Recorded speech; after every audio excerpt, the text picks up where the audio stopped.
চা দোকানের মালিক চায়ের বিল পাচ্ছেন না এবং তাই জন্য তিনি সরাসরি ফোন করলেন দিদিকে বলো নম্বর, অর্থাৎ নবান্নে তিনি সেই জন্য ফোন করলেন। কিন্তু কত টাকা তার বিল? প্রায় 14,000 টাকার কাছাকাছি। অবাক লাগছে, অবশ্যই অবাক লাগার মতোই ঘটনা ঘটেছে পূর্ব মেদিনীপুরের মহিষাদলে।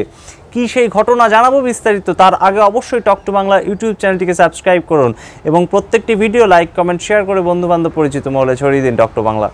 আসছি খবরে, পূর্ব মেদিনীপুরের মহিষাদল এবং সেখানেই কিন্তু বিডিও অফিসের বাইরে একটি চা দোকান চালান নন্দ মাইতি নামে এক ভদ্রলোক এবং সেই ভদ্রলোক কিন্তু এবার সরাসরি নবান্নে ফোন করলেন এবং দিদিকে বলো যে নাম্বার, সেই নাম্বারে তিনি ফোন করেছেন।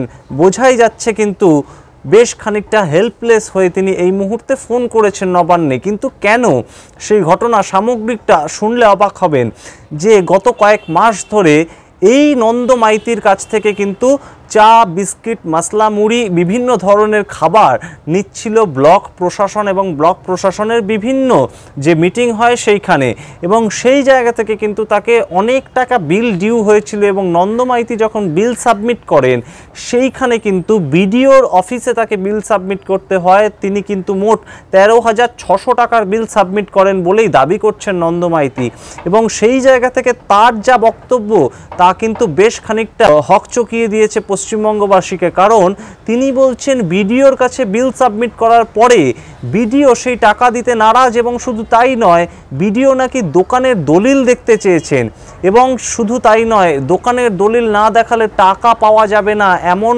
হুমকি নাকি দিয়েছেন খোদ বিডিও। এবং এই ঘটনা কিন্তু বহুদিন ধরে ঘটছে। তিনি কিন্তু বিডিও অফিসে একাধিকবার যাতায়াত করেছেন, তারপর সেখানে খুব একটা সাড়া না পেয়ে তাকে কিন্তু বলা হয় পার্টি অফিস, অর্থাৎ তৃণমূল পার্টি অফিসে দেখা করতে। তৃণমূল পার্টি অফিসে তিনি গিয়ে দেখা করেন এবং সেখানেও কোনো সুরাহা না হওয়ায় কিন্তু এবার বেশ খানিকটা হেল্পলেস হয়ে সরাসরি দিদিকে বলো নাম্বারে ফোন করেন নবান্নতে এবং সেইখানে কিন্তু তিনি সামগ্রিক ঘটনা জানান। তারপরেই কিন্তু সংবাদ মাধ্যমের সামনাসামনি আসে এই ঘটনা।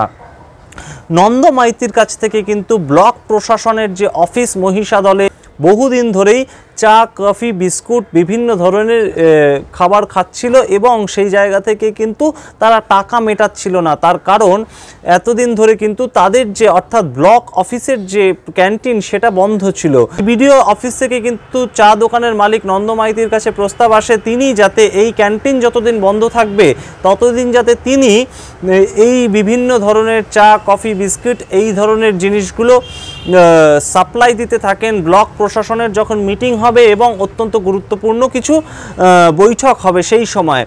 এরপর তিনি তা দিতে থাকেন, কিন্তু টাকা মেটাবার সময় কিন্তু গোল বাঁধে এবং সেই জায়গা থেকেই বিডিও বরুণাশিস সরকার কিন্তু এই ঘটনা নিয়ে এমএলএ থেকে শুরু করে সভাপতি অর্থাৎ তৃণমূল কংগ্রেসের সভাপতি কারুরই কথা শুনতে চাননি এবং এই যে নন্দ মাইতি টাকা চাইতে গেলে তাকে নাকি দোকানের দলিল দেখাতে বলা হয়েছে, তা না হলে নাকি তাকে টাকা দেওয়া হবে না, এমনই কিন্তু অভিযোগ জানিয়েছেন নন্দ মাইতি দোকানের মালিক তিনি। এবং এই ঘটনা নিয়ে কিন্তু বারংবার বিভিন্ন লোকের কাছে দ্বারস্থ হন তিনি, পঞ্চায়েত সদস্য থেকে শুরু করে এমএলএ এবং বিভিন্ন লোকাল যারা তৃণমূলের নেতৃত্বরা আছেন তাদের কাছে যেমন গেছেন, ঠিক তেমনভাবে সরকারি প্রশাসনের যারা আধিকারিক আছেন তাদের কাছেও কিন্তু নন্দ মাইতি ঘুরেছেন, কিন্তু কিছুতেই কিছু লাভ হয়নি। তার 13,600 টাকার বিল মেটাতে কিন্তু এবার তাই মরিয়া হয়ে সরাসরি নবান্নে ফোন করতে হলো একজন চা দোকানের মালিককে।